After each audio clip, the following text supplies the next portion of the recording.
and welcome to an evening of frank conversation here on Hard Copy, coming to you from our studios in Abuja. I'm Maokwe Ogun Yusuf. Providing security, buoying the economy, and fighting corruption. This was the tripod upon which President Muhammadu Buhari campaigned and promised to balance the stewardship of his administration. 7 years on, there are questions about how he's delivered on this promise. In this fleshed-out interview with Board of Trustees member and former National Youth Leader of the All Progressives Congress, Ismail Ahmed, continued from last week. We asked questions about how his party, the APC, has fulfilled its promise through the administration of President Muhammadu Buhari.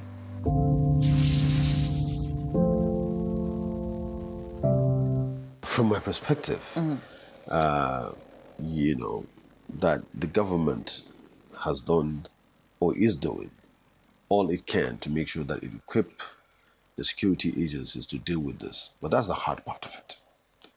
You know, that's the hard war. This is a soft war. This is a soft battle. And that's what I was alluding to. Indeed. That this is the soft part of it. It's not something that you could do by equipping military people or by sending troops more and stuff like that. Something that is a bit more holistic that has to go.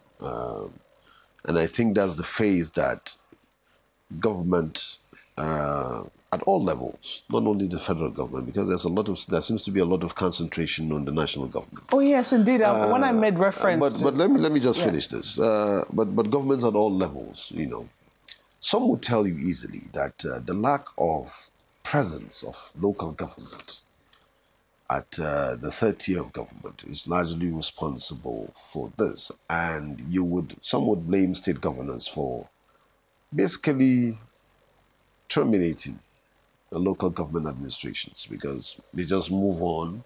I think until recently, there is a Supreme Court judgment, I think there was a new law that says that, you know, you can't just keep suspending indefinitely local government elections at whims and caprices until you want to do it.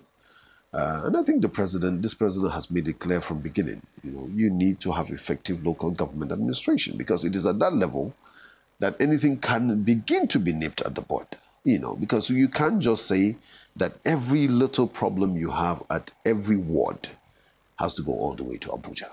You know, we simply do not have either the time, the resources, or the manpower to be able to deal with it. And that is why there are 3 levels of government. So some would argue that. But back to your question about neglect of the rural areas or the over-concentration of the cities, I think it's not... not just over-concentration. It's not neglect per se. But the ostentation of the political class. I don't think there's a mistake. I don't think it's the ostentation of the political class that drives this. Not necessarily. Because most often than not, the victims of these tragedies are not politically exposed people that you think. You know, it doesn't matter. I gave you an example of somebody who is a public, who may or may not be just a civil servant here in Abuja. A civil servant who works in Channels TV. Not a civil servant who works in Channels TV who comes to Abuja or who goes to Lagos, and he has been able to save a few money to take back to his family. Well, what I'm saying is that if there is anyone with a semblance of living, you know, and be able to cater for his family, either his parents or his direct family, you know, and they live in an area where, you know, this trust value system has broken down. In the villages, everywhere used to be contented, but now there is like I said, a magnetism to a materialism that has been brought about by I don't know what, that now has broken it down to a level where people are greedy enough to hurt other people to be able to attain a position that is ferric at best, and that also contributes to a complete breakdown of security and order. Let me go back to your party manifesto. The Vice President had a pretty fine speech at the convention talking about how the APC took a vow, took a creed to secure, to, enthrone the welfare of the people, welfare and security and happiness of the people at the forefront of its manifesto. And he said that the president summarized these aspirations in three simple words: security, the economy, and fighting corruption. A few days ago, however, let me say 2 weeks ago more precisely, a businessman and billionaire, Tony Elumelu, tweeted. He said, "This morning I'm listening to my colleagues at the office bemoan the very pressing issues that they face every day in this country and how things have been getting worse and worse. No electricity for 5 days, hikes in the price of diesel, frightening food inflation, etc. How can a country so rich in natural resources have 90% of its citizens living in hardship and poverty?" And he says, speaking of security, our people are afraid. Businesses are suffering. How can we be losing over 95% of oil production to thieves? Look at the Bonny terminal that should be receiving over 200,000 barrels of crude daily. Instead, they received less than 3,000 barrels, leading the operator, Shell, to declare force majeure. It was against this backdrop. I mean, you are very aware of the energy crisis, which looks like it's tapering down a bit because the queues seem to be diminishing bit by bit. However, it was against this backdrop that the APC held its convention. Can you really say that your party has delivered the greatest good to the greatest number? We are in a very difficult circumstances globally. We are not an island on our own. Our economy is inextricably linked with the rest of the economies of the world. Inflation has been going up in almost every country in the world, including the United States and Europe. No country in this world, as we speak today, has been able to manage its inflation very well or its food prices very well. I am aware, I'm very aware, and I'm sure that a lot of our viewers are aware of. And Mr. Tony Elumelu should also be especially aware. But let me tell you why it is important. The most important part of this tweet for me is businesses are suffering. How can we be losing 95% of oil production to thieves?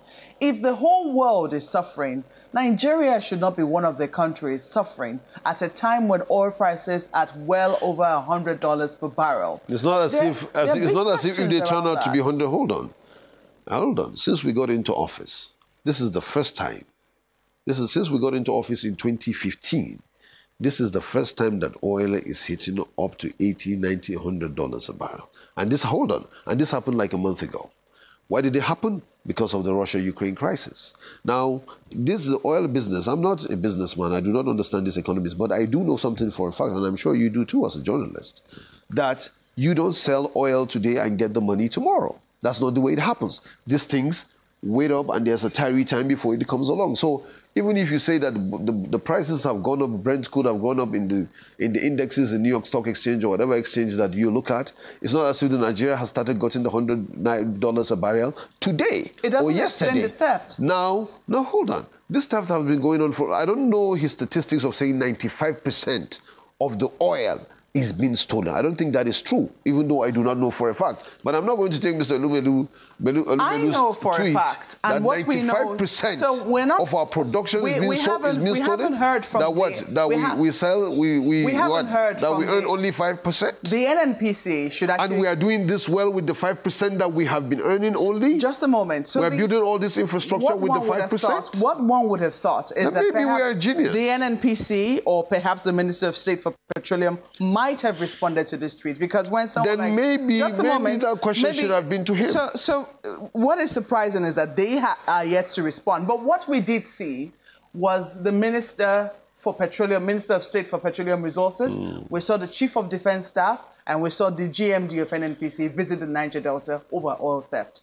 It has gotten to the point where they've had to set up a special committee. No one is arguing that since the Obasanjo... No, hold on. No one is arguing that since the military junta... outsized proportions. No one is arguing that since the military junta since the military junta, since before the re-advent of democracy in 1999, that there has not been oil theft in the Niger Delta. I'm not arguing against that. And like I told you, I'm not in the oil and gas business. I'm not in the oil and gas industry. I don't hold a portfolio for it. I don't know what the statistics are. But I do know for a fact that there is no way in this world common sense would tell me that 95% of our production is being stolen. And even if that is the case, if 95%, which means we are selling only, the country is only earning 5%, and we are still building these infrastructures with it, then maybe we're a genius. We're borrowing. Maybe you know as well as we every do. country in the world borrows. Heavily. Every country in the world borrows. We know that, but we're borrowing What are we saying? To subsidize. To subsidize what? To subsidize consumption. I'm talking about infrastructure now. I'm talking about the second Niger Bridge. I'm talking about the Kano, Abuja, Kano, Kaduna, Abuja road. I'm talking about almost 35. How much we're borrowing to pay subsidies? No, hold on. I'm not talking about subsidies now. I'm talking about the hard infrastructures that we're doing. Where are we getting the funds from? 35,000 kilometers of road in 7 years that we're about to complete.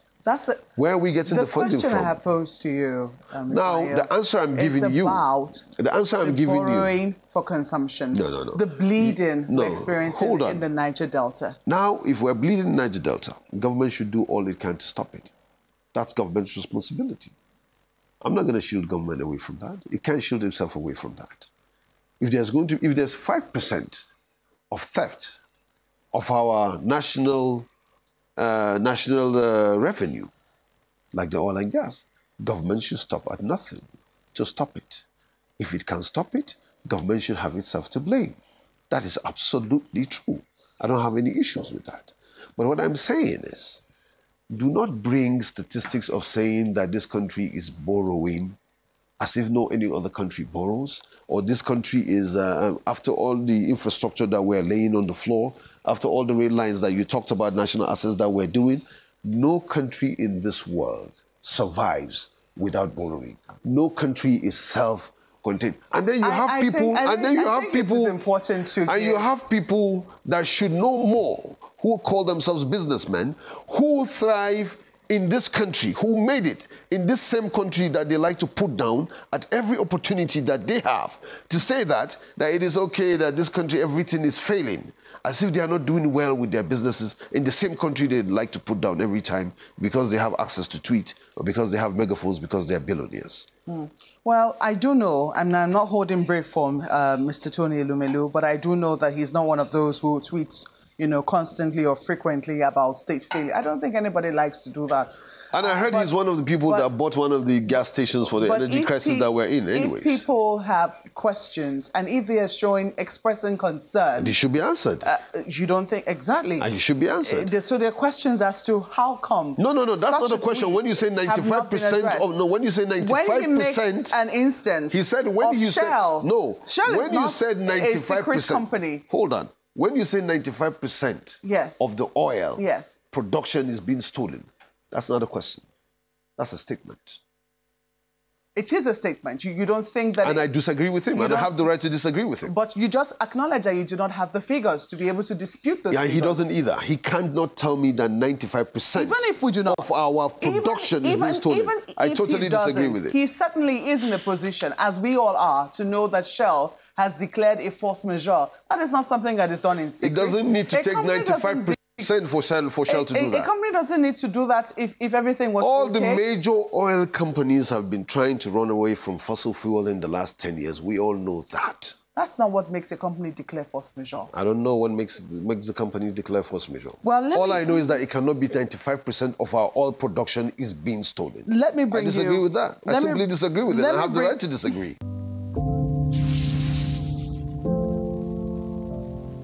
Welcome back. You're watching Hard Copy, coming to you from our studios in Abuja. Ismail Ahmed, Board of Trustees member and former National Youth Leader of the All Progressives Congress, is still our guest. And in this concluding part, he speaks about his fears on the upcoming primaries within his party, his preferred candidates for president, and what needs to be done about voter apathy.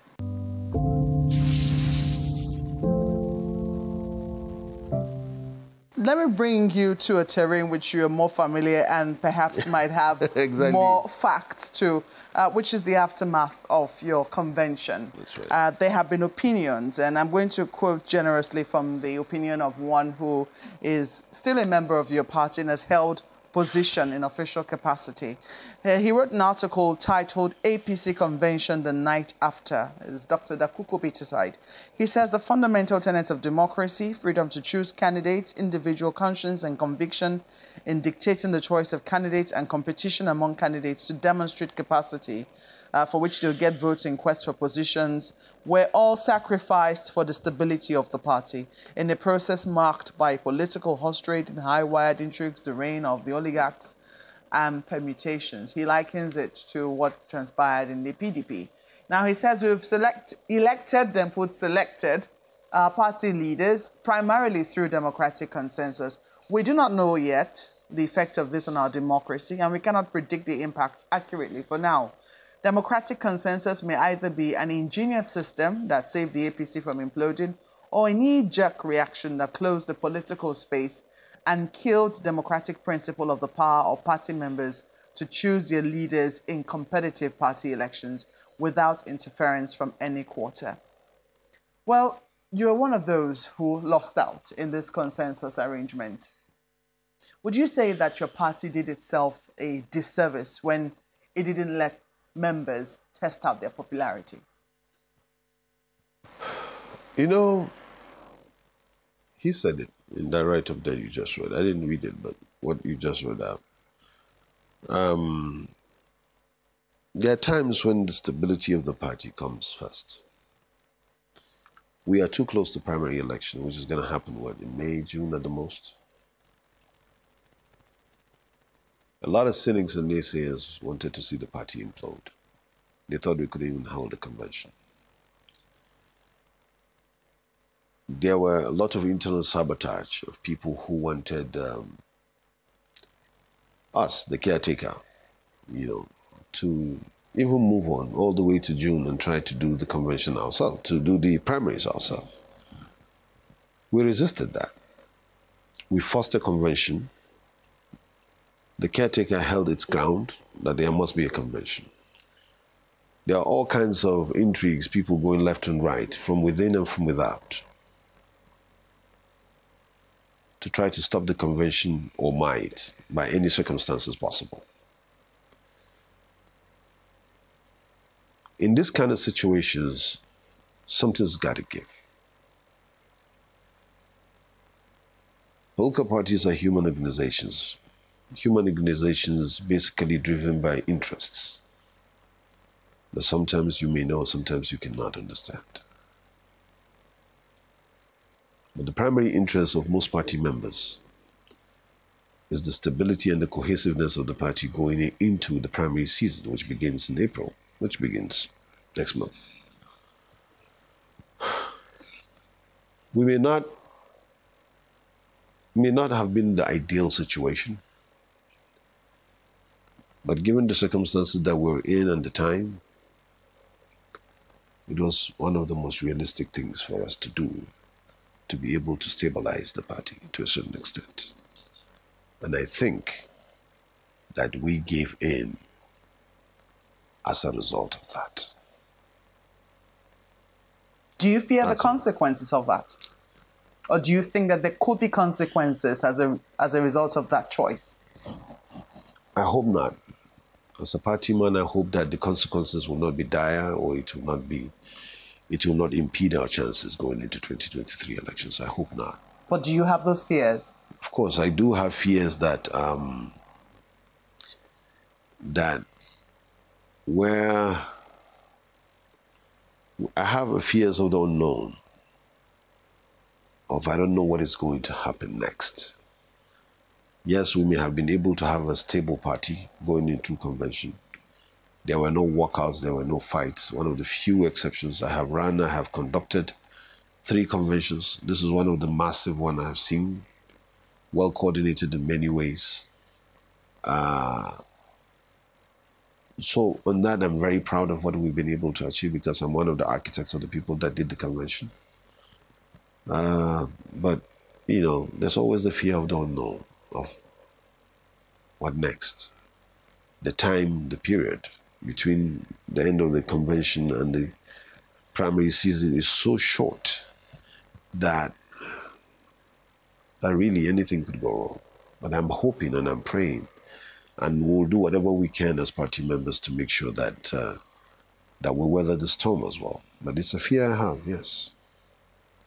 So I'm sure that while you see the fears, while you have those fears, you most likely will know where they stem from and perhaps what needs to be done to avert it. Some people will say, or they will ask, will your party still be opting for a consensus in the primaries, or will it be thrown open this time around? I'm a firm believer of contest when it comes to primaries. Let me tell you why I said that. In 2014, when President Muhammadu Buhari was contesting, and there were 4 other people contesting with him, Vice President Atiku Abubakar, Governor Rabiu Musa Kwankwaso, late Dr. Simon Dayazaya, and then Governor Rocha Sokorocha. All contested against him in Lagos. And I remember one of the conversations I had with the governor then, who said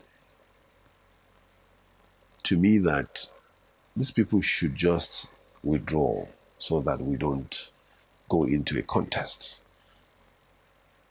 And I told him no.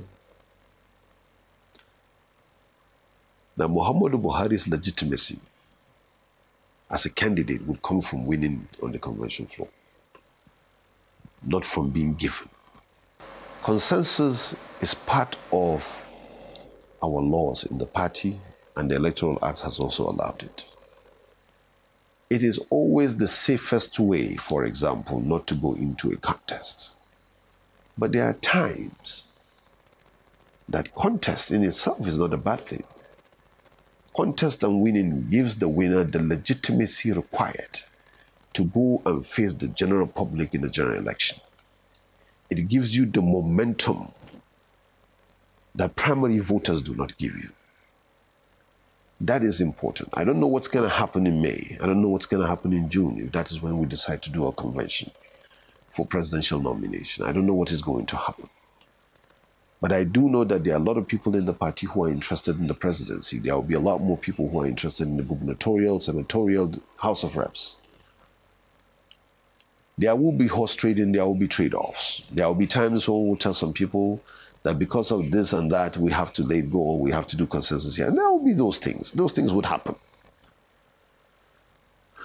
But for the biggest prize, which is the presidency, how we handle it will determine to a large extent how well we will do in one of the longest campaign season ever. Because once you become a candidate by June, you have almost 8 months of campaign before the general election. Do you have a candidate? Who, myself? No, I have an APC candidate in mind.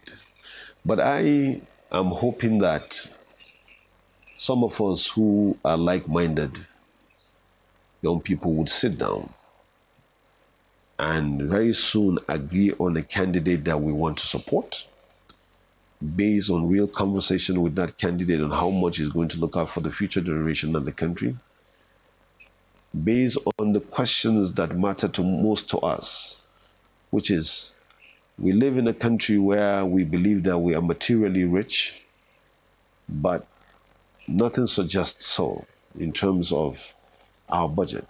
I'm not talking on behalf of young people, but we have a group, who we are going to sit down and have a conversation between ourselves on what our priorities are, and go to the candidate who has expressed or declared interest and have a conversation with him. It is based on that I, Ismail Ahmed, I'm not acting alone, will be able to say we are going to channel our support to this person. Do you have any fears about voter apathy? Yes. Yes. Do you think your party has a role to play in addressing that? Yes. I think the party would have to really, really, really go out and get people to come out and vote. I think voter apathy is real. we can't have 84 million registered voters by INEC statistics and have what? And be winning elections with 15 million votes. So which means the total number of votes, if you put APC and PDP votes in 2019 together, is less than 30 million. Where are the 50 million other people that registered? That's huge. People are looking for the convenience of voting. If you give them that convenience, they'll vote. Now, I'm not saying Nigerians should do electronic voting or they should do mail-in voting. Probably we do not have the infrastructures for that yet. But our parties need to begin to think of the best way to get people to vote in the easiest manner possible so that we can get more people to participate in this onerous civic responsibility of choosing leaders in a country where every other thing flows from the decisions of those leaders. It is too important an event to be allowed for less than half of the population to decide.